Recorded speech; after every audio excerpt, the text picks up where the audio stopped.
మాతృదేవోభవ. అమ్మమ్మ అమ్మమ్మ నిన్ను విడివేరమ్మల కొలువంగ నాకు అవసరమేమీ. జగన్మాత అమ్మమ్మ నిన్ను విడివేరమ్మల కొలువంగ నాకు అవసరమేమీ. సొమ్మమ్మ పలుకులమ్మయు కొమ్మ నినుగొల్తురంట కుడి ఎడమలలో. సొమ్మమ్మ పలుకులమ్మయు కొమ్మ నినుగొల్తురంట కుడి ఎడమలలో. అమ్మమ్మ నిన్ను విడివేరమ్మల కొలువంగ నాకు అవసరమేమీ. ఏబిఎన్ ఆంధ్రజ్యోతి ప్రేక్షక మహాశయులందరికీ నవజీవన వేదం అనే కార్యక్రమంలో 935వ భాగానికి స్వాగతం పలుకుతున్నాం. భగవంతుణ్ణి ఒక రూపంలో ఆరాధించడానికి మనం అలవాటు పడినప్పుడు ఆ రూపాన్ని ప్రధానంగా భావించడంలో తప్పు లేదు. మిగిలిన వాటిని తక్కువ చేయకూడదు, అవమానించకూడదు. కానీ ఏదో ఒక మనిషిని నమ్ముకున్నట్టుగా దేవుణ్ణే నమ్ముకుంటే అంతకంటే కావలసింది ఏమిటండి? మనిషిని నమ్మితే ఫలితం ఉంటుందో లేదో తెలియదు, మబ్బును నమ్మినా ఫలితం ఉంటుందన్నారు. ఈ మనుషుల్ని, మబ్బుల్ని, ఈ మహత్తరమైన విశ్వాన్ని సృష్టించిన భగవంతుడేంది అచంచలమైన విశ్వాసం ఉంటే అంతకంటే కావలసింది ఏమిటి? ఆ విశ్వాసమే శ్వాస. ఆ నమ్మకం ఎలా ఉండాలి అంటే అదే వీరత్వం. అమ్మమ్మ నిన్ను విడి వేరమ్మల కొలువంగా నాకు అవసరమేమి? నిన్ను విడిచిపెట్టి వేరే దేవతలను పూజించాల్సిన అవసరం నాకేముందమ్మా? ఎందుకొస్తుంది ఈ మాట? ఇవాళ మనం జీవిస్తున్న సంక్లిష్ట ప్రపంచంలో ఉన్న పరిస్థితి ఏమిటంటే ఏదో మనకి సంప్రదాయబద్ధంగా పెద్దల నుంచి పరంపరగా వస్తున్న ఆరాధన ఏదో మనం చేస్తూ ఉంటాం. అన్ని పండుగలు చేసుకుంటాం. ఇలవేలుపు అంటారు. ఒకళ్ళకి కృష్ణుడు, ఒకళ్ళకి రాముడు, ఒకళ్ళకి అమ్మవారు, ఒకళ్ళకి శివుడు, రకరకాలుగా.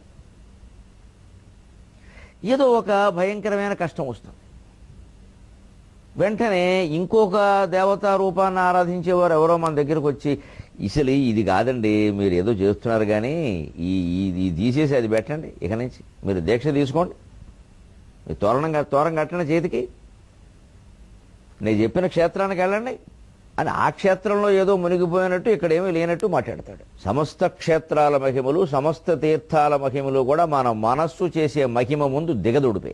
ఎప్పుడూ బాహ్య శౌచమే గొప్పదని చెప్పారు అన్ని రకాల గ్రంథాల్లోనూ కూడా. తీర్థములు మానసములు ముక్తిప్రదములు తరుణీవి మేలు బాహ్య తీర్థముల కంటే. మనుజుడిది ఎరింగియుతాను మధురవాణి, మనుజుడిది ఎరింగియుతాను మధురవాణి, బాహ్య తీర్థం ముగల్వ నిష్ఫలముగాది. కాశీఖండంలో అగస్త్యుడు లోపాముద్రతో చెప్పిన మాట ఇది, శ్రీనాథుని పద్యం. తీర్థములు మానసములు ముక్తిప్రదములు. నిజంగా భగవంతుని యొక్క దయ మన మీద కలగాలంటే మనస్సు అనే ఒకే ఒక తీర్థంలో మనగమన్నారు, దాన్నే సేవించమన్నారు. మన మనస్సే, ఎక్కడికి వెళ్ళక్కల. తీర్థములు మానసములు ముక్తిప్రదములు తరుణ ఇవి మేలు బాహ్య తీర్థముల కంటే. ఓ లోపాముద్ర, ఏదో అనుకుంటారు అజ్ఞానంతో జనం అక్కడ తిరగాలి ఇక్కడ తిరగాలని, కానీ ఇక్కడ లేనిది ఎక్కడా లేదు, ఇప్పుడు రాంది ఎప్పుడూ రాదు. ఇది వేదాంతంలో స్థిరమైన సూత్రం. ఎక్కడ లేనిది ఎక్కడా లేదు, ఇప్పుడు లాంది ఎప్పుడూ రాదు. ఏదో కాలం కలిసి రావాలి, అవి పరిస్థితులు కలిసి, ఇవన్నీ మన బద్ధకంతో మాట్లాడుకునే మాటలేవి. మనం తక్షణ సంకల్పం చేస్తే తక్షణమే కలిసి వస్తుంది.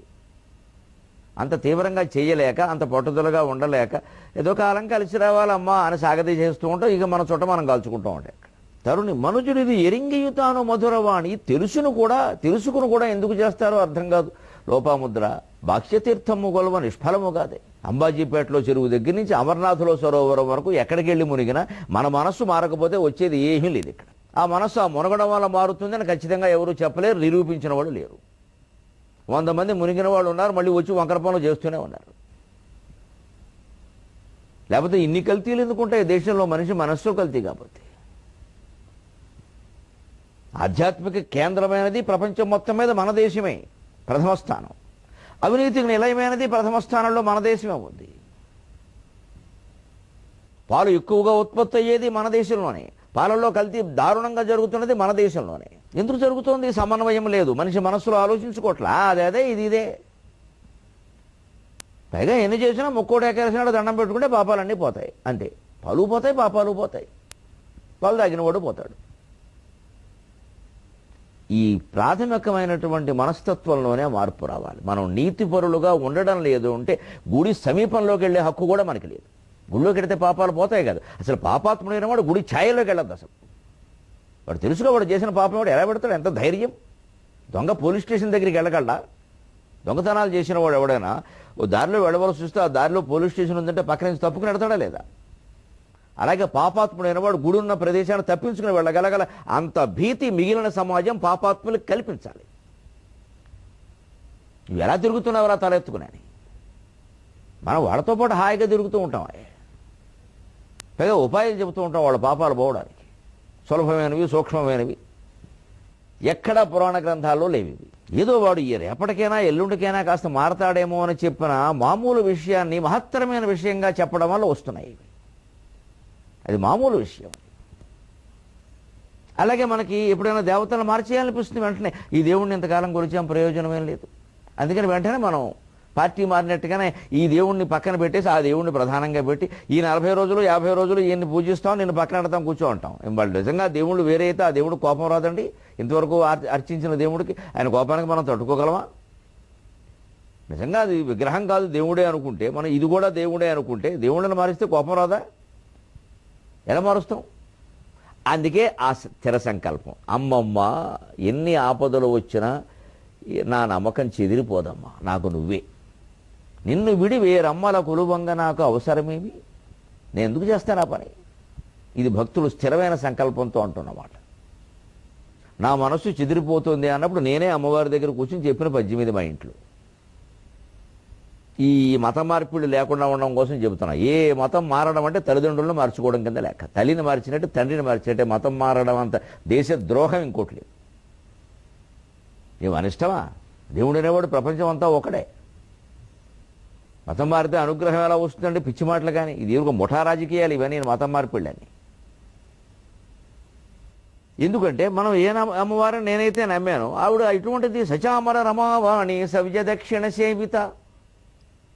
ఎందుకంటే ఆవిడ గౌరీదేవి కదండి, ఆవిడ శారీరక శక్తిని ఇస్తుంది. ఆవిడ డబ్బు ఇవ్వదేమో మళ్ళీ లక్ష్మీదేవిని ప్రార్థిస్తాం, మళ్ళీ విద్య ఇవ్వదేమో మళ్ళీ సరస్వతీదేవిని ప్రార్థిస్తాం. ఇదంతా వైవిధ్యం కోసం పెట్టిందే కానీ వైరుధ్యం కాదు దేవతల మధ్యలో.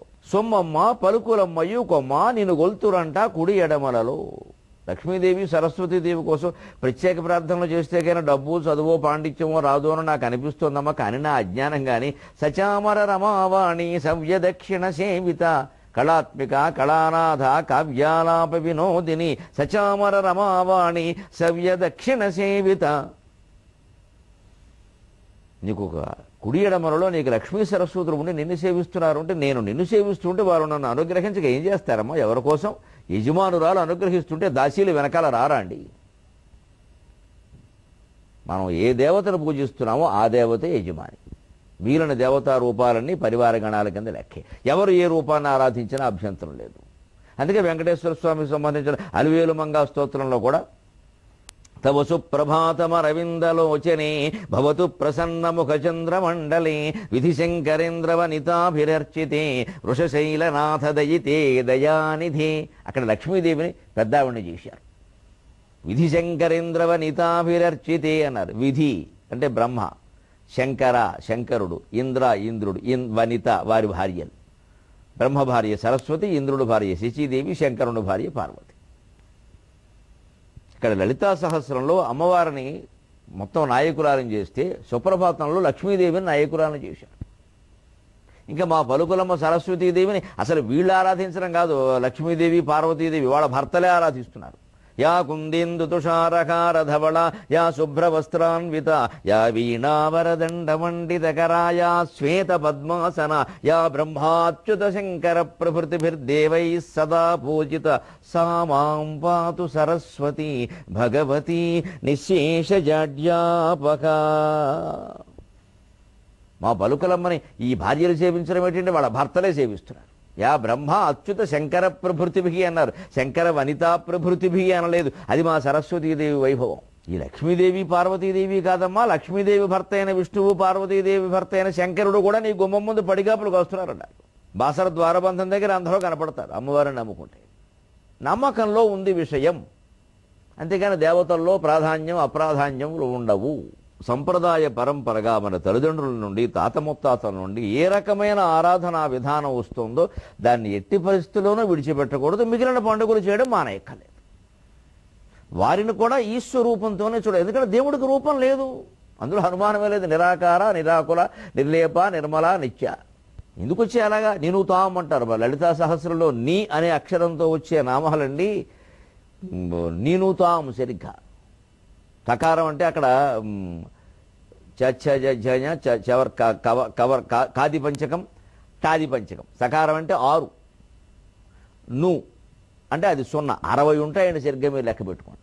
నీ ఇక నిష్ప్రపంచ, నిరాశ్రయ, నిర్లేప, నిర్మల, నిత్య, నిరాకార, నిరాకుల, నిర్వికల్ప, నిరాబాధ, ఇలాంటి నీ అనే అక్షరంతో మొదలయ్యే నామాలు 60 ఉంటాయండి. ఇన్ని నామాలు నెగిటివ్, వ్యతిరేక అర్థంలో లేదు లేదు లేదు అంటే ఎందుకు చెప్పారు? ఏమీ లేదు అక్కడ. ఈ నామాల రూపాలన్నీ మన ఆరాధన కోసం ఋషులు ఏర్పరిచిన ఒక వ్యవస్థ. వారి యందుండే గౌరవంతో మనం అనుసరించాలి. అనుసరించకపోతే మనకి నిర్గుణ ఆరాధన సాధ్యం కాదు. ఎందుకంటే మనం సగుణులమే ఉన్నాం. రూపంతో ఉన్నవాడెవడు రూపాన్ని కాదని వెళ్ళలేడు, కష్టం అది. ఏదో మహానుభావులు త్రైలింగ స్వామో లేకపోతే శంకరాచార్యో రమణ మహర్షి ఆ స్థాయి వేరు.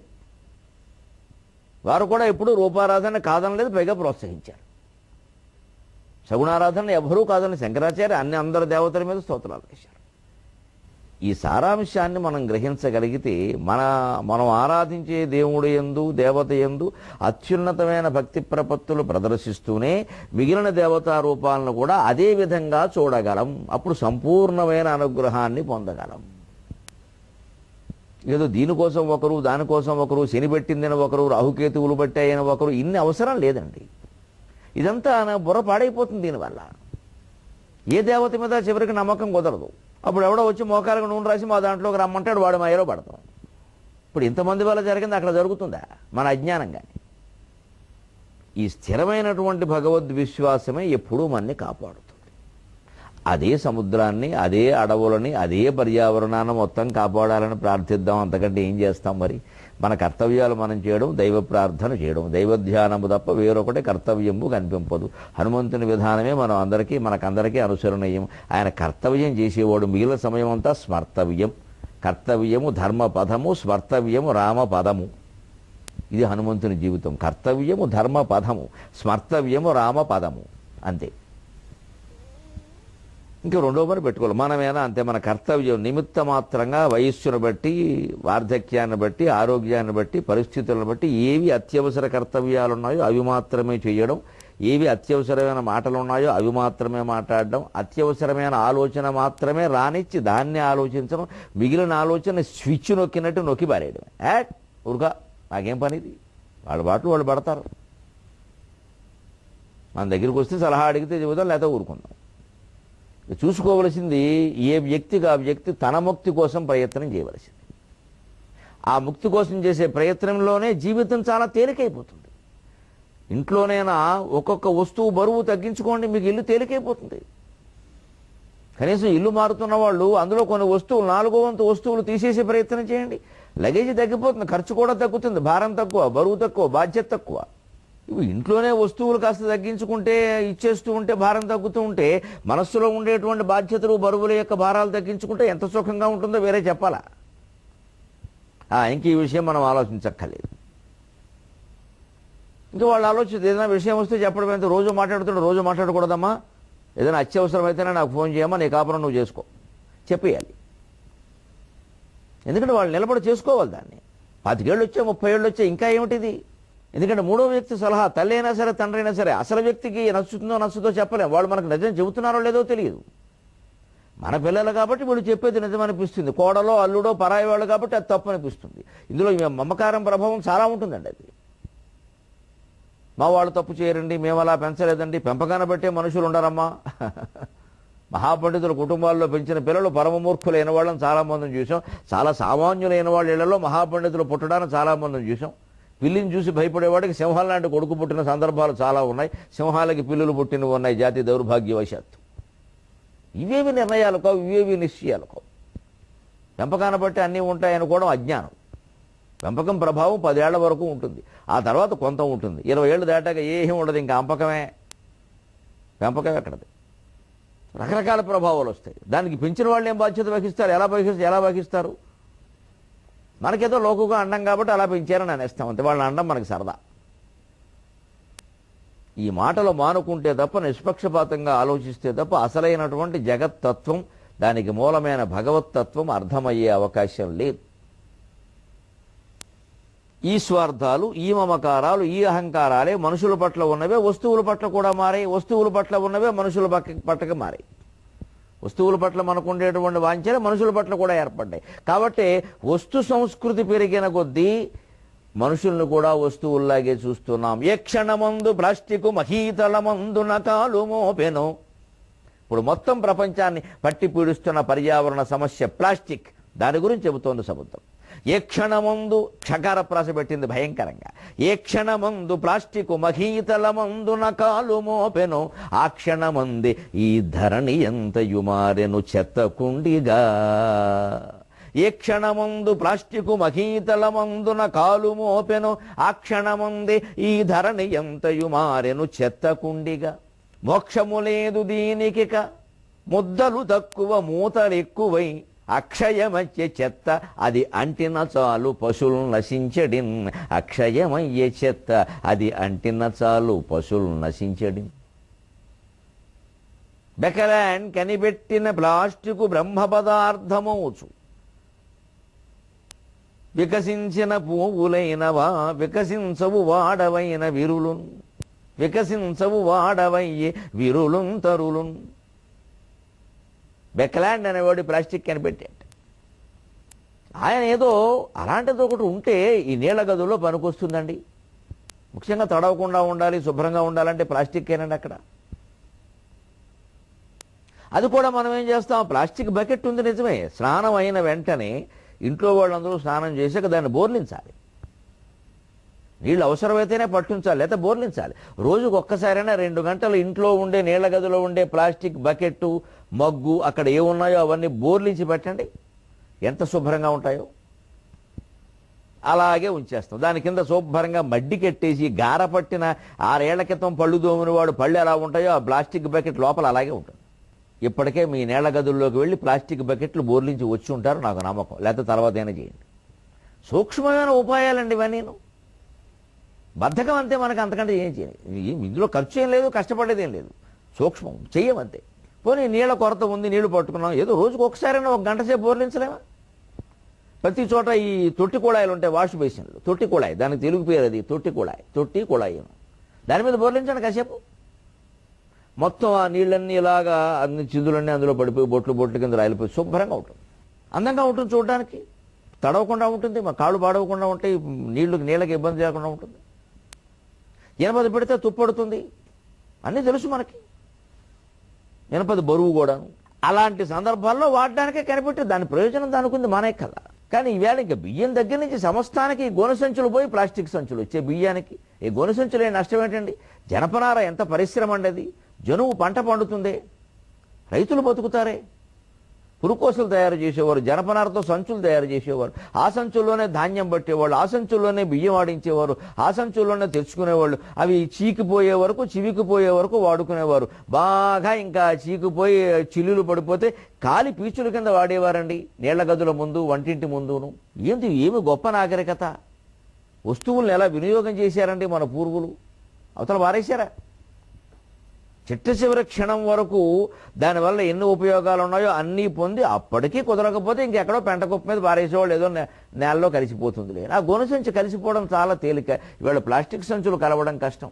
అంచేది మనం వాడకూడని అన్నిటికీ ప్లాస్టిక్ వాడుతూ ఉండడం వల్ల ఏ క్షణమందు ప్లాస్టిక్ మహీతలమందున కాలు మోపెనో ఆ క్షణమందు ఈ ధరణి ఎంతయు మారను చెత్తకుండిగా.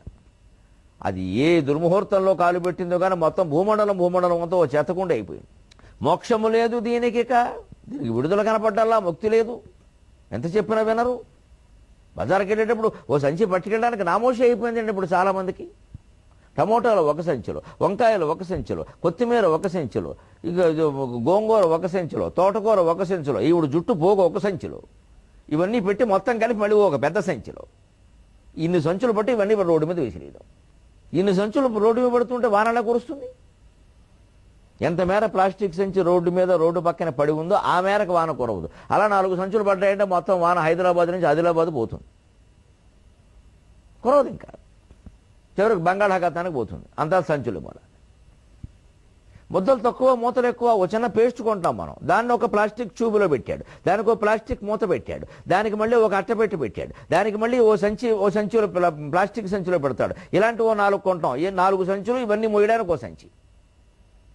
ఇదే ముద్దలు తక్కువ మూతలు ఎక్కువ అంటే. లోపల ఉన్న 2 ముద్దలు అన్నం ఉందిట, అందరికీ తెలిసిపోతుందేమో ఒక ఆవిడ పాపం జాగ్రత్తగా 4 మూతలు ఎట్టింది.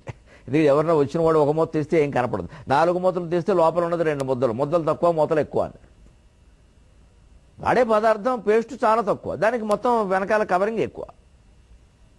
అదే వేపల్లో వాడితే అందులోనే బ్రష్, అందులోనే పేస్టు, అందులోనే 4 బద్ద. అవతల పారేసినా గొడవ లేదు. అబ్బాయి అన్నిటికీ నామోషి. పల్లెటూళ్ళలో కాయ కష్టం చేసుకునే మనుషులు హాయిగా వేప చెట్ల కింద ఉంటారు, వాళ్ళు పేస్టులు మొదలెట్టారు. ఎప్పుడు ధనవంతులు సమాజంలో అగ్ర కులాలు అనుకునే వాళ్ళని కింద వాళ్ళు అనుకరిస్తారండి. ఇది పెద్దవాళ్ళలోనే ఈ మార్పు రావాలి. అనుకరిస్తారు వాళ్ళు సహజంగా. డబ్బున్న వాళ్ళని, తమ కంటే సమాజంలో కాస్త గౌరవం కలిగిన వాళ్ళని అనుకరిస్తారు. అందుకే కదా మనకు వ్యాపార ప్రకటనలన్నీ అమితాబ్ బచ్చన్ చేతి ఇప్పిస్తారు. లేకపోతే పేస్ట్ వాడడానికి, కూల్ డ్రింక్ తాగడానికి అమితాబ్ బచ్చన్, చిరంజీవి వీళ్ళందరూ ఎందుకండి? వాళ్ళు అవన్నీ తాగారా? వాళ్ళు చెప్తే మనం వింటామని. అదే భగవద్గీతలో భగవంతుడు చెప్పింది, యజ్ఞదాచరతి శ్రేష్టగా తత్తదేవ ఇతరే జనాక. గొప్పవాళ్ళు అయిన వాళ్ళు సమాజంలో ఏం ఆచరిస్తారో అదే అందరూ ఆచరిస్తారయ్యా. అంటే గొప్పవాళ్లే ముందు నీతి పరులుగా ఉన్నారు, వాళ్ళు శుభ్రంగా డబ్బులు తీసుకుంటారు, ప్రకటన ఇస్తారు, ఇది వాడమని చెప్తారు, అది వాళ్ళు వాడరు. వీళ్ళు ప్రకటన ఇచ్చే థమ్సప్లన్నీ వీళ్ళు తాగితే బనాడు పోతాయి ప్రాణాలు. తాగడవడు ₹1 తీసుకుని ప్రకటనిస్తారు, మన ప్రాణాలు పోతాయి, వాడికి సంబంధం లేదు. అంటే ఇంకా ఇంకా ఇంకా కోట్లు సంపాదించుకోవడం ప్రకటనలు ఇచ్చి. ఇదే తేడా, మొత్తం జరుగుతున్న మోసం ఇది. అదే మహనీయులైన వాళ్ళు, పెద్దవాళ్ళైన వాళ్ళు వేపలు పెట్టి పళ్ళు తాగండి, కొబ్బరి నీళ్లు తాగండి అని మామూలుగా చెప్పొచ్చు కదండి. చెప్పరండి. వాళ్ళకి ఏం కలిసి వస్తుందండి దానివల్ల? వ్యాపారస్తులను ప్రోత్సహిస్తే వాళ్ళకి కలిసి వస్తుంది. మొత్తం అందరం కలిసే నాశనం అయిపోతున్నాం, అందరం కలిసే నాశనం చేస్తున్నాం. అందరి దురాశలు కలిపే భూమాతను దుఃఖపెడుతున్నాయి.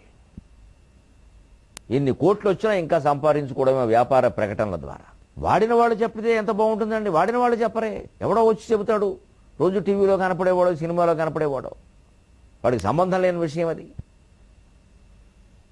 ముద్దలు తక్కువ మూతలు ఎక్కువ అన్నట్టుగా తయారైందే. వాడే పదార్థం తక్కువ, దానికి ఉన్న సంచులు ప్యాకేజీలు ఎక్కువ. ఇదేమిటిది? ఆవకాయలో పిండి లేకుండా అంతా బద్దలే ఉంటే మండదు.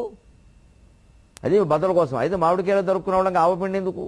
పిండి ఉండాలి, అక్కడక్కడ బద్ద ఉండాలి. అక్షయమయ్యే చెత్త పారేసి ఎక్కువడంతో చెత్త ఎక్కువైపోయింది. దాంతో అది అంటిన చాలు పశువులను నశించడం. ఇటీవలే మనం చెప్పుకున్నాం, ఇదివరకు కూడా చెప్పుకున్నాం, ఎన్ని నగరాల్లో ఎన్ని పశువులు, ఆవులు, గేదెలు మొదలైనవన్నీ ఈ ప్లాస్టిక్ సంచులతో విసిరేసిన రకరకాల పదార్థాల్లో ఏదో ఉందనుకుని దానిలో మూతెట్టి ముక్కెట్టి నానాయాతన పడి చివరికి అది రాక దాంతో పడంగా మింగేసి కేజీల ప్లాస్టిక్ సంచుల లోపల చుట్టుకుపోయి ఆ పశువులన్నీ వ్యధకి గురవుతున్నాయండి. ఆ మూగజీవులు మన శపించవండి, అవి జీవులు కాదా అండి? మనమే దేవతల స్తోత్రాలు చదువుతూ అందరూ అన్నిట్లోనూ నువ్వే ఉన్నావమ్మా బ్రహ్మకేట జనని వర్ణాశ్రమ విధాయిని అంటాం. సకల జీవరాశుల్లో నువ్వే ఉన్నామంటాం. జీవరాశులు చావడానికి మనం కారణం అవుతున్నాం. ఇది ఎక్కడ ఆధ్యాత్మికత అండి? సమన్వయం లేని ఆధ్యాత్మికత. ఏం చదువుతున్నాం, ఏం చేస్తున్నాం? ఈ చదవడం ద్వారా మనకేదో ప్రయోజనం ఆశిస్తున్నాం, కానీ చదివే దాంట్లో చెప్పింది ఏమిటి, మనం చేస్తున్నది ఏమిటి? ఆ స్తోత్రం రచించిన వాళ్ళు, చెప్పిన వాళ్ళు ఎవరైనా వ్యాసుడైనా శంకరాచార్య అయినా అది విని చదువుకుని అర్థం చేసుకుని ఆచరించి మనం మారతామని కదా. అంతేకాని ఆ స్తోత్రం వల్ల ప్రయోజనం పొందుతామనా? ఈ స్తోత్రం చెబితే ఫలానా ప్రయోజనం అని ఎందుకంటే చదువుతారు, అర్థం తెలుసుకుంటారు, అన్వయించుకుంటారు, ఆచరిస్తారు. చదవకపోతే ఇవన్నీ సాధ్యం కాదు కదా అని చదవమంటే అయిపోయింది. మొదటి మెట్టు దగ్గరే ఆగిపోయాం మనం. అందుకే మీరు కృష్ణమూర్తి గారు మొహమాటం లేకుండా చెబుతాడు, జిడ్డు కృష్ణమూర్తి గారు. ఇది మొదటి మెట్టు అని మీరు చెప్పారంటే మెట్టు దగ్గరే ఆగుతాడు వాడు, ఇంకెక్కడికి వెళ్ళాడు. అంతిమ లక్ష్యం చెప్పాల్సిందే మాటిమాటిగా అన్నాడు ఆయన. ఇలా క్రమక్రమంగా అంటే ఈ క్రమం దగ్గర ఆగుతాడు, ఇంక క్రమక్రమం ఉండదు, ఇంకా సుఖంగా ఉంది వాడికి. అందుకని చదివేద్దామండి, రోజు చదివేస్తామండి. మేము 100 మంది కలిసి చదువుతామండి, 100 రోజుల పాటు చదువుతున్నామండి. ఎక్కాలా టెక్కాలా? ఎందుకు చదవడం? చేయండి దానికి. ఆచరణాత్మకమైనటువంటి ఆధ్యాత్మికతను అలవాటు చేసుకునే ప్రయత్నం చేద్దామండి. అప్పుడు మన దుఃఖాలకి ముగింపు. సెలవు.